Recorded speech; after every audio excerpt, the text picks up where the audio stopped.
welcome for another one, 5 and 10. This time with a friend and co-conspirator for quite some time, photographer and model Brandise Danesewich. Brandise, say hello to everyone. Hi, everyone. Thanks for having me, Gavin. This has been already super fun to reconnect. It's been a while since I've actually seen you, so thank you for having me. I came armed for the interview to show people. This is how I met Brandise.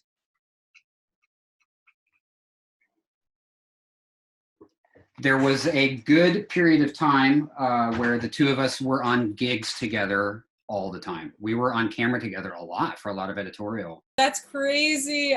Yeah, I still have those pictures too. Another one just popped up actually when, gosh, we did so many jobs together. I think one of our first jobs together also was that No Doubt video, maybe. Oh my God, that's crazy. Yeah, we were getting water thrown on us for 2 or 3 days. That was the first gig we did, I think. That's how we met. I think so, yeah. And I just remember that was such a great, I mean, that was back when videos had like major, crazy, insane. When they had budgets, yeah. I mean, that must have been, I wonder what year that was, because that was that song, Hella Good, I think. And I remember that they built out that crazy sound stage and we were like riding jet skis and like doing all the sorts of crazy things. And they had a movie pigeon that was, I remember the director, Mark Romanek, I think, there was a pigeon that had been hired, but he was too pretty and perfect and clean. So we started throwing dirt on him. Well, speaking of all that, I wanted to go back and ask, so you are one of the longest working models I know, and what I know of the industry, probably just period. And so I just wanted to ask, where, when, and how did you start? And I will say real quick, 30 years modeling. This woman has been doing this, so it's been a crazy career. Now, how did it start?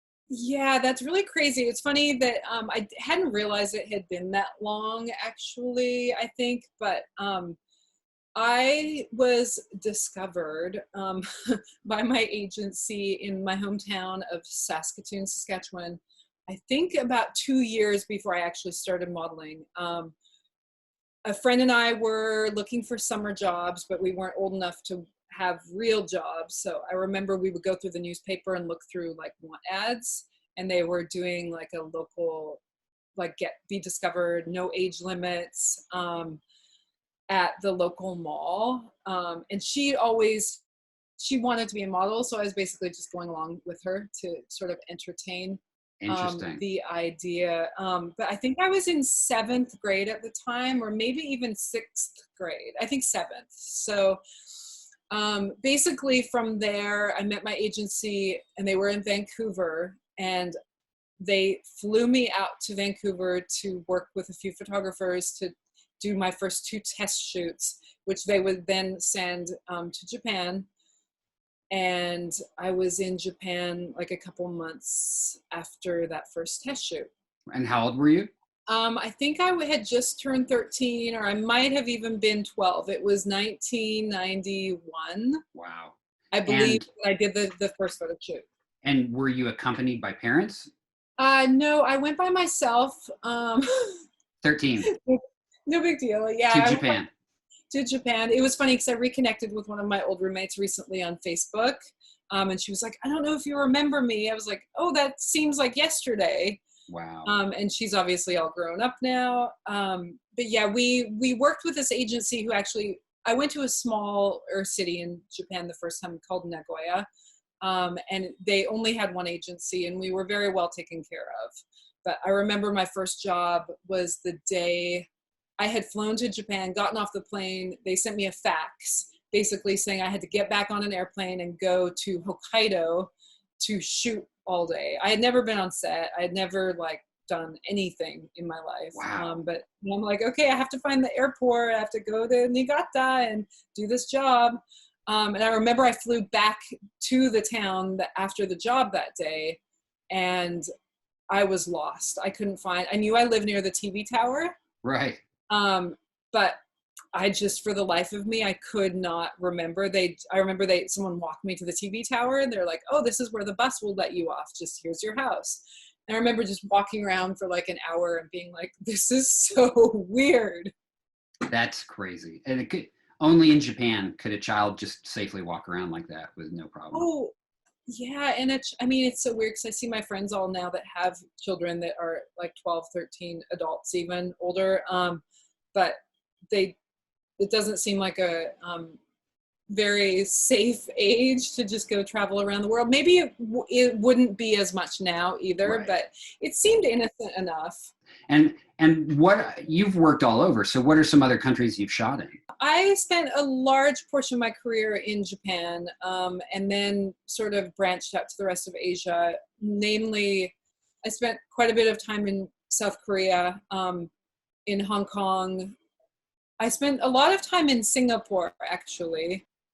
Singapore was a great place to work for me. I would always like to find like C markets or B markets where it wasn't necessarily like prestigious to go and like get a cover in Singapore or something, but it was usually a place that was a lot less competitive, and you could make a lot more money, kind of being a bigger fish in a smaller pond sort of analogy, Right. I guess. Yeah. Bangkok, I loved. I spent a lot of time in Asia, and then I did my European time as well, like Paris and Milan and London and all those places, Germany. But I always sort of just kept, the attraction to me was sort of Asia. So of all the places that you've been to, is Asia the place that always calls you back? Is that, if there was a place and time you shot, you're like, I would do anything to go back to that, where would it be? Yes, I would definitely say if there was a place and a time that called me back, it would be Japan. I mean, I think to me, there's so many things that I'm finding out about myself, even as a photographer now or as an adult, that I was shaped by getting to grow up in Japan and getting to be a teenager and have formative years spent there that I just sort of took for granted or just expected that everyone sort of grew up in that kind of environment, I guess, because a lot of my friends did. But I think definitely it would have to be Japan. Speaking of photography, so somewhere along the line, you just kind of swapped sides of the camera. Do you remember where and when that was, when you started actively shooting? It's funny that you asked that because originally I had to think about that for a minute, because I definitely remember the first camera that I bought was in Hong Kong in Tsim Sha Tsui, like in that red light district, like fake electronics area. I remember I bought a Canon, but I remember more clearly I was on a job and we were going to shoot in Kenya. And we stopped in, it was a Japanese photographer. We were going to Kenya on the safari to make like one of those Japanese photography books. We stopped in London and we had the day off in London, and the photographer let me borrow one of his extra camera bodies. Cool. This is still in the day of film. And he was like, oh, you want black and white or you want color? I was like, oh, black and white. And I remember he had like a real camera and a real lens. I remember I got that film back and my mind was just like blown, because I'd always shot a little bit. Like I always had a little point and shoot camera with me. I won a Canon camera from that job, actually, that same job in Africa, because I took just a stupid photo of some elephants drinking water. Wow. I mean, it was Africa. So I won some like Canon student photography award and they gave me a camera. That's pretty cool. It was mainly, I think it was that moment though. I remember when I got that film back from using the photographer's real camera, and I was like, holy cow, this is crazy. You know, Brandise has shot, let me pull up my little list here, with, you know, David LaChapelle, Bruce Weber, Terry Richardson, and many, many, many, many others. so you've been exposed to the people who, are doing this better than anyone. That being said, for you and for them, what are your favorites? Oh, geez. I would, gosh. Oh, that's a hard question, but I think I love the picture one. Like, I worked with David LaChapelle for a number of jobs. We did a bunch of music videos together, and he was sort of like, I was working with him a bunch for a few months. He and I did a shoot for Italian Vogue, and it was, you couldn't even see my whole body. It was just my legs getting squished by this giant inflatable hamburger. Oh, right. Yeah. I think I But remember that. but I remember I'm bummed out because he offered me a print, and I was like, oh yeah, no, I'm not really, no thanks. That was not smart. Should have taken that print. I know. But I just remember it was such a fun, he was so great to work with. And I remember we had shot the whole job already, but then he kind of called me back last minute, like a few days later, and was like, I have another idea. And we did it in the parking lot at Coyote Studios. And there was a rap video being shot at the same time. And there was also the Twister movie, I think, where that cow, how funny. And so the cow was going for a walk. This giant hamburger was outside, and then there's all these like rappers, and like, so it was a great day, and I just love that picture. And I don't know, there's something about that you can't see that it's actually me too. Right. But yeah. Yeah. No, that's amazing, and I think I remember that photo. So it's fun to know the story behind it.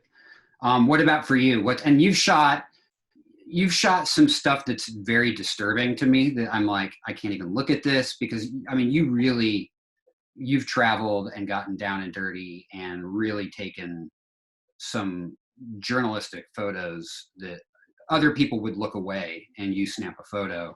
So, but that being said, is there something that you've taken that you're like, thank God I took that, or I'm so glad I did that at that moment? I do like my own work, and I think a lot of photographers tend to not. I don't know if that's true or not. I think maybe, I don't know. I think it's hard to separate like the experience, obviously, from the actual image. And there will be some images, and that's why I think I have a whole bunch of film right now that I haven't even looked at yet from like 6 months ago. Right. Because I'll usually get super excited about like having such a wonderful day, or like having this great experience, but then the photo will not be that interesting. But I think,